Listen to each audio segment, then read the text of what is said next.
Uh-oh, we're on the wrong slide. That's terrible. All right, let's get started. Hey, LinkedIn. I am sorry. We are on the wrong slide, and I can't even get my screen to go to the right slide. Welcome today. This is I'm Mike Black, and this is the Page Black Leadership Series.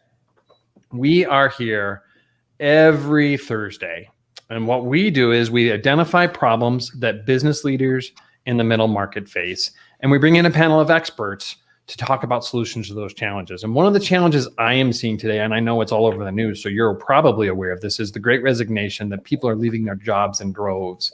And if it's not called the Great Resignation, it's the Great Reshuffling, as people kind of leave one job and go into a job that they're more passionate about. And I personally have watched several different clients. One person left the medical field to move into graphic design. We had another person who was kind of essentially the operations of that particular business, has now moved into business development for a nonprofit because she's really passionate about that.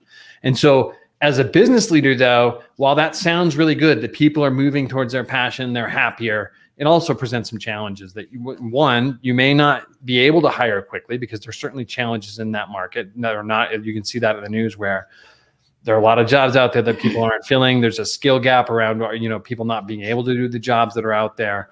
So some challenges for you, that how do you get the work done even though you're going to have fewer people? And that's our topic today. So let's get started. Let me introduce my panel for you today. And I'm going to put this in front so I don't have to look down while I'm reading. First, we have Dennis Jackson. Dennis is the managing partner of Work Solutions.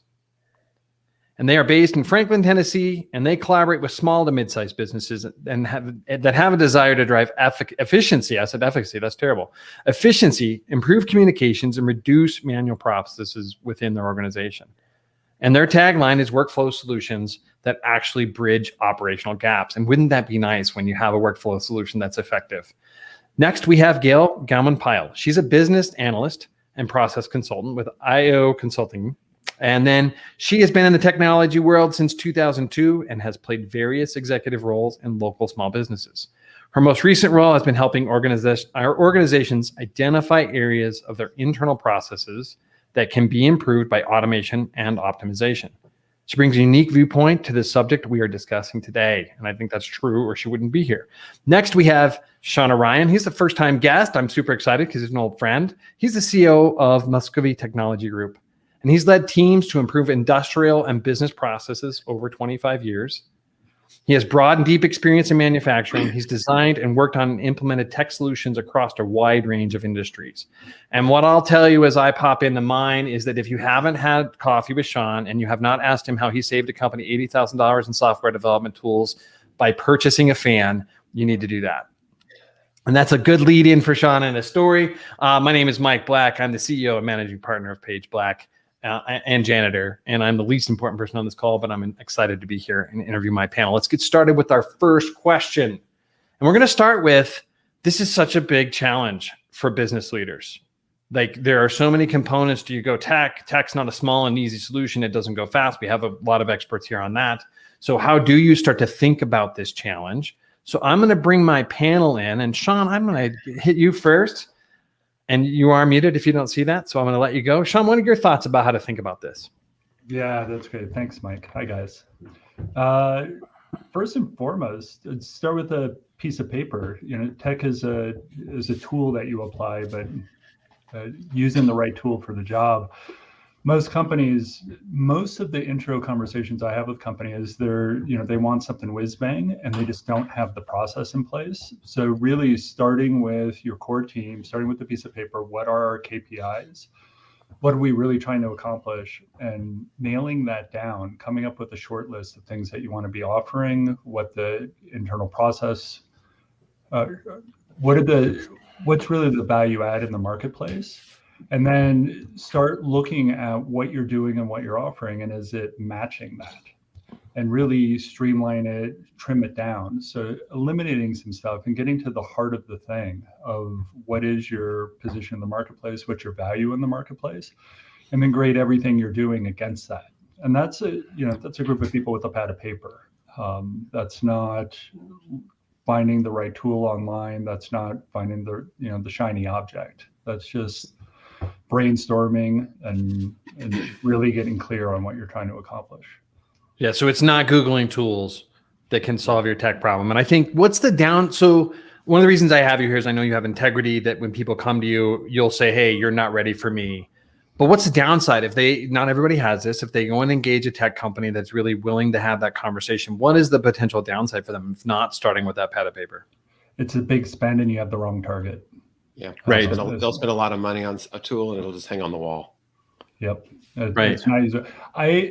I can't think of an engagement I've had where I've walked in, the company says, we know what we need to do. This gets in the fan story, but when we know what we need you to do, we have a plan, we have a chart. This is what we want you to do. And, I ask to take a step back, have a conversation for a meeting. And I have not seen an engagement that we do what the plan said. And it's always off. You're too close to the problem. Right. They lack objective perspective.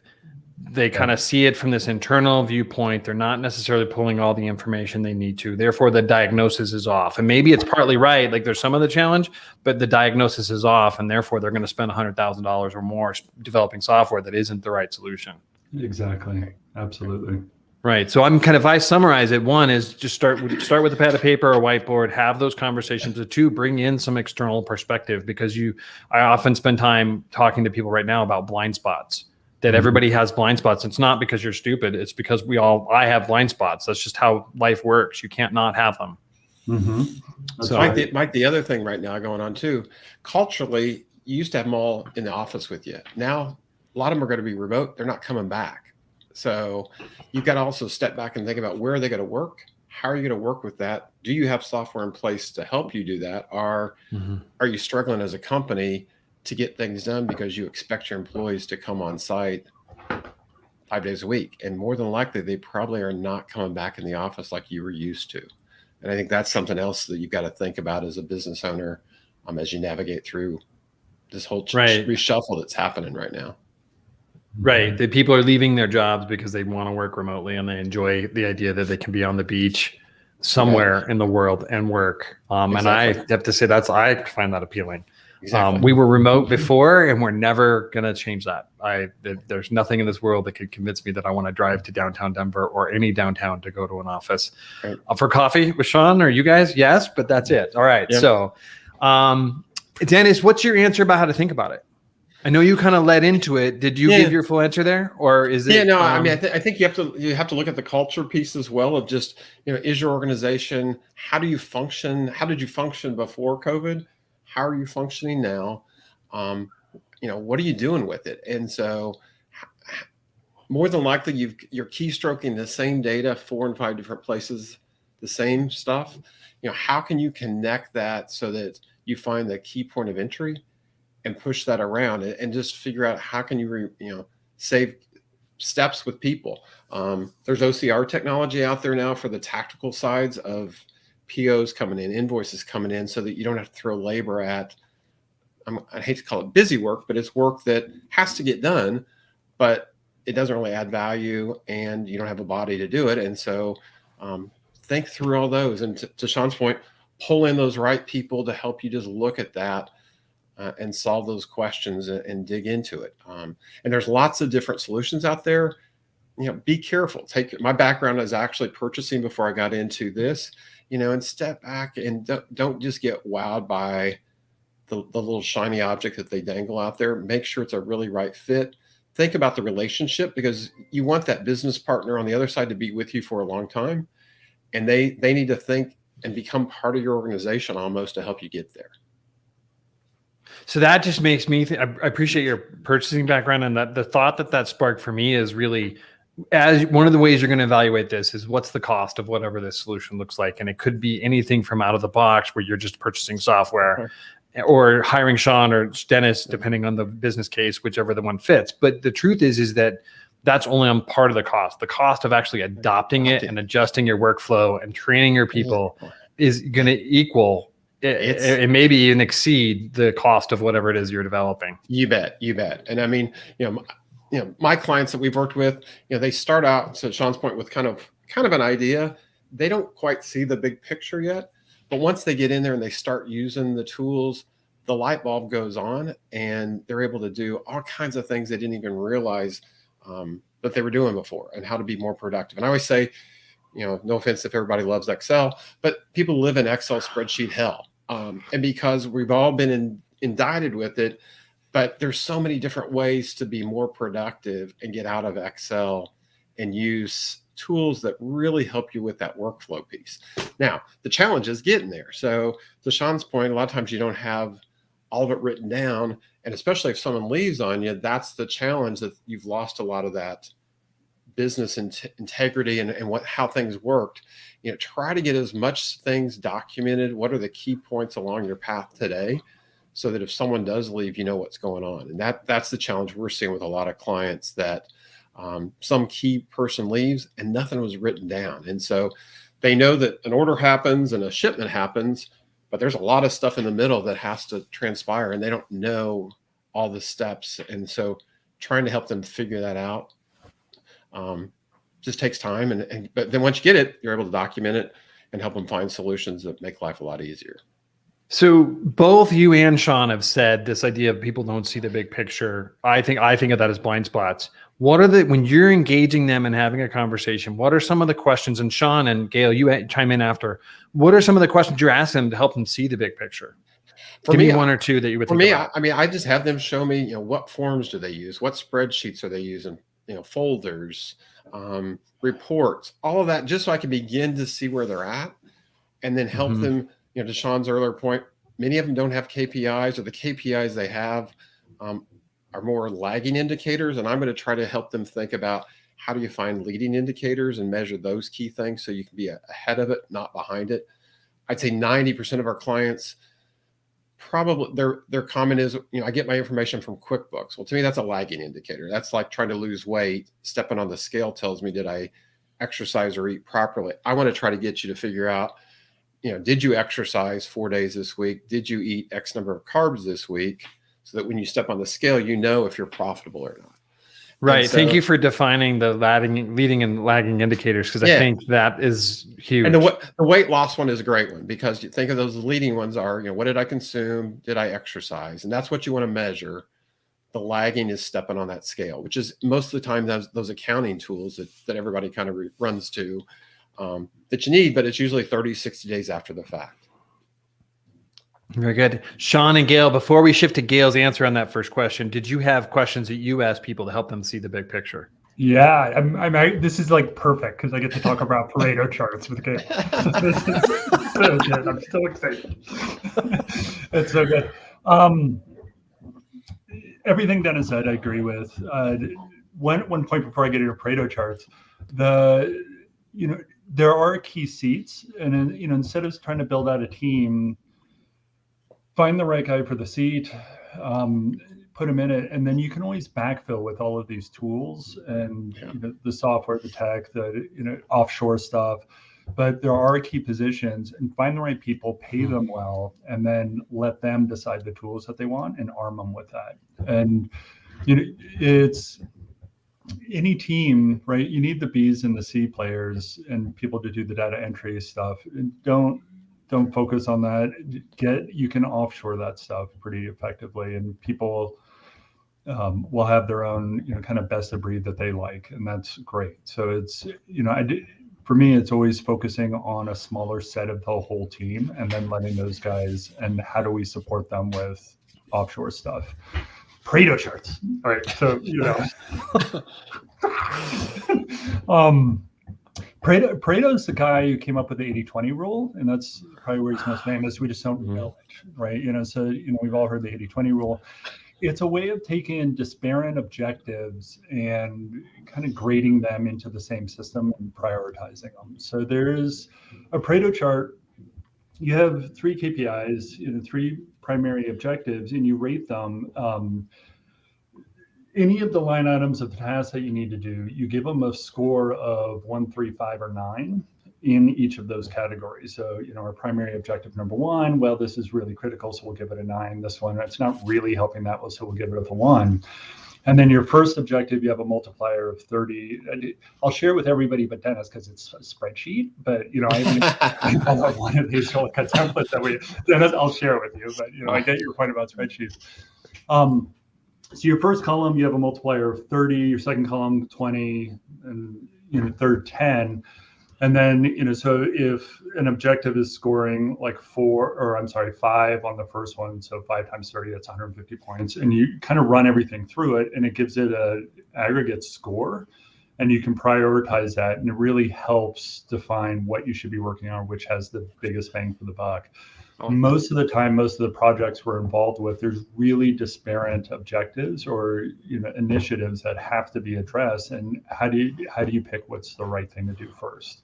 And so it's just a way of taking the Wild West, the chaos, and bringing some order to it. And so that's sitting down, figuring out what the KPIs are, putting them into metrics, and then putting everything in and giving it a score against how it's scoring against those KPIs, and then just pick the top ones.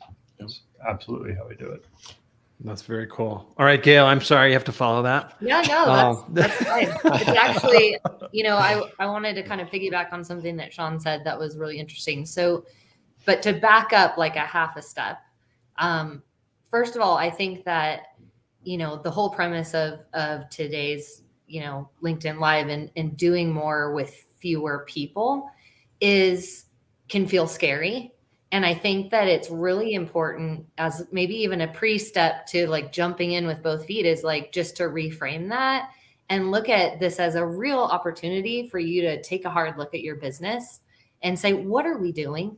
Like what is the base, premise of why we're in business? And I think that, if you're entrepreneurial like me, you can get easily squirreled and distracted by things that feel really awesome and important, but then you start losing people.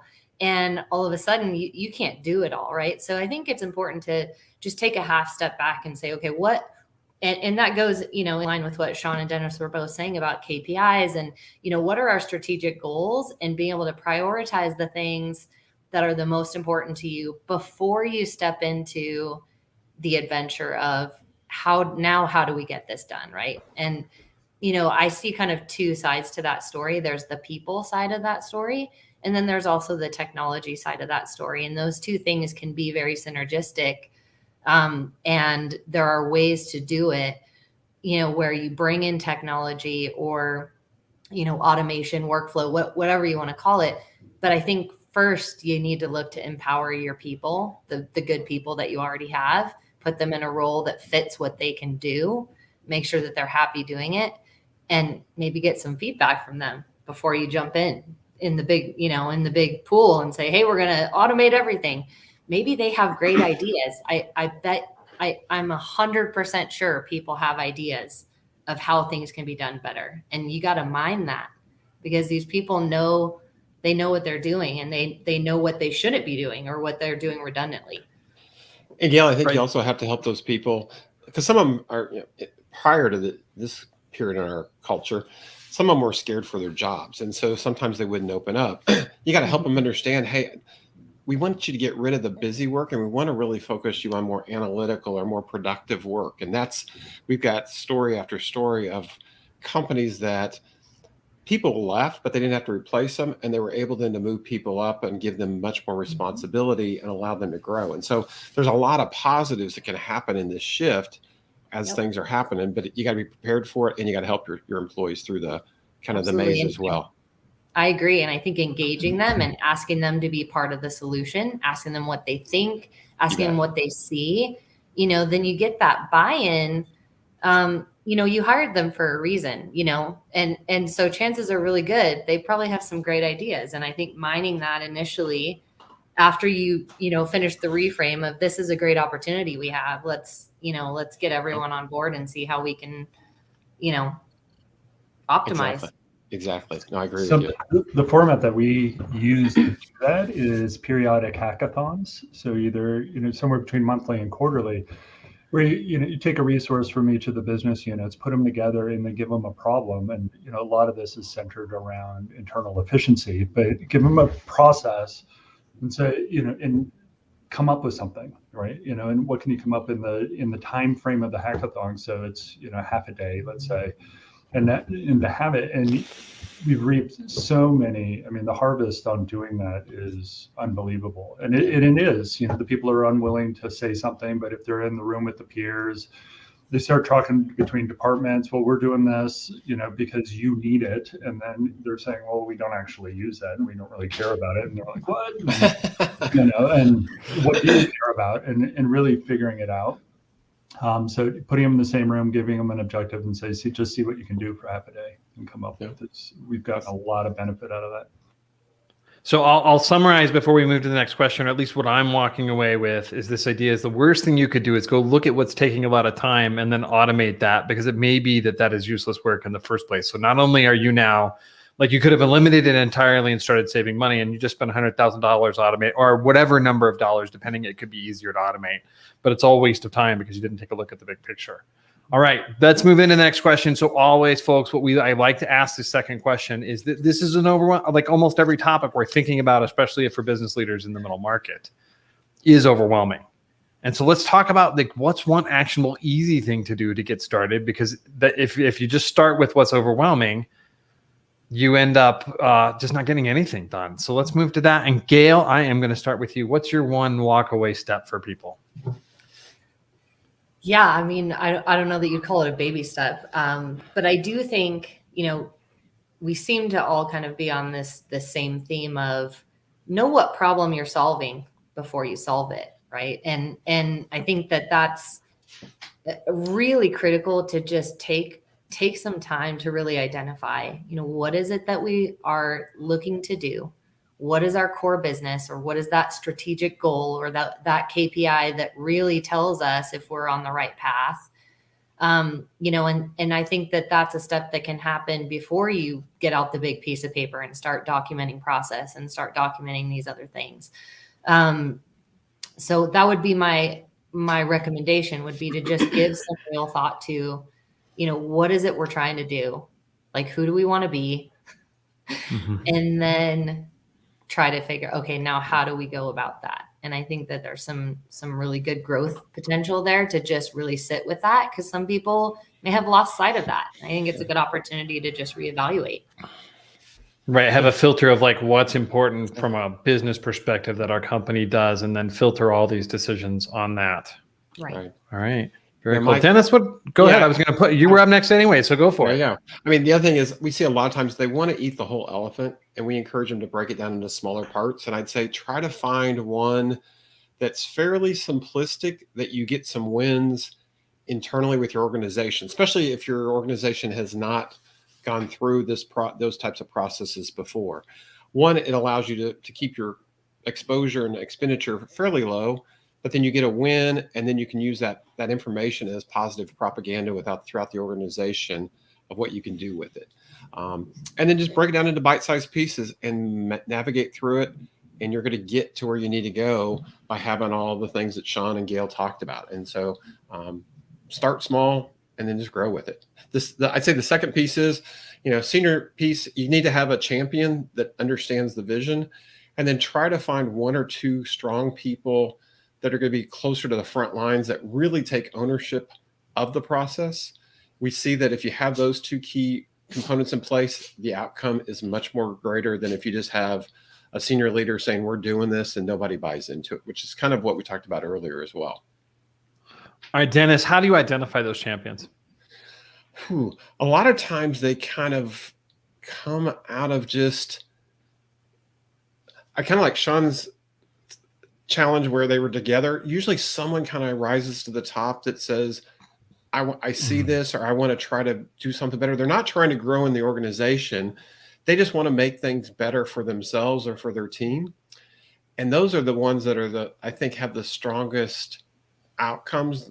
You want to avoid the guy or gal that's trying to move up the corporate ladder and step on people, because it'll backfire on you is what I've seen. Hey, right. Dennis, I have a quick follow-up question. Mm-hmm. I think,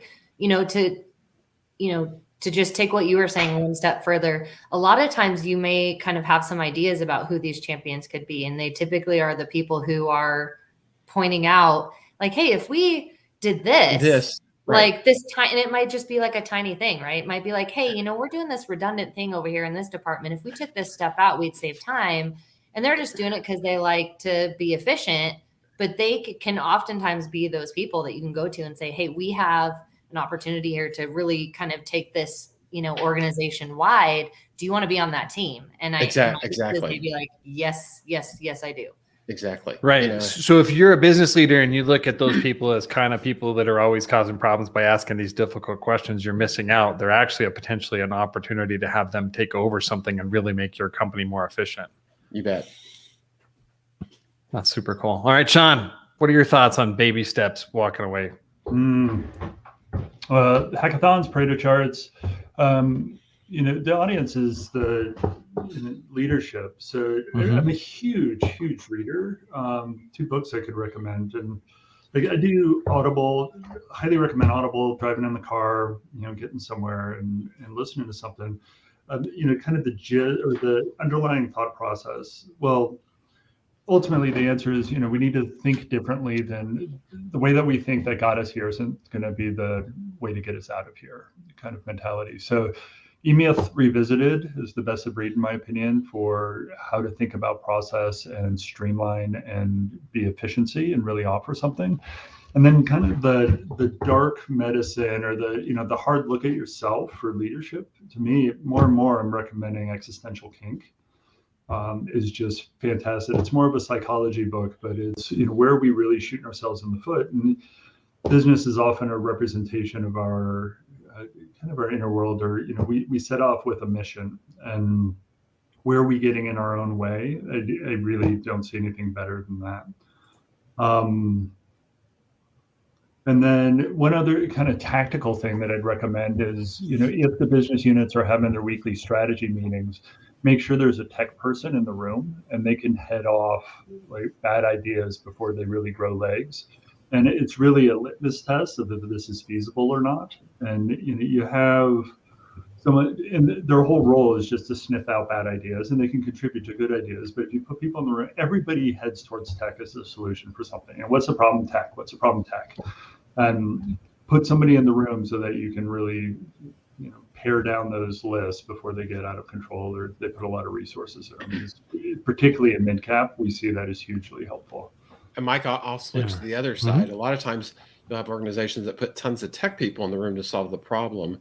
Make sure you have the business process or the business owners in there. Because I've seen numerous times where tech will build something, operations gets back, well, that's not what I wanted.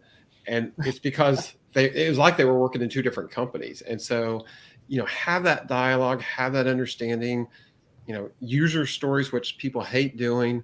It really does work by sitting down and just talking about, okay, I'm the head of sales.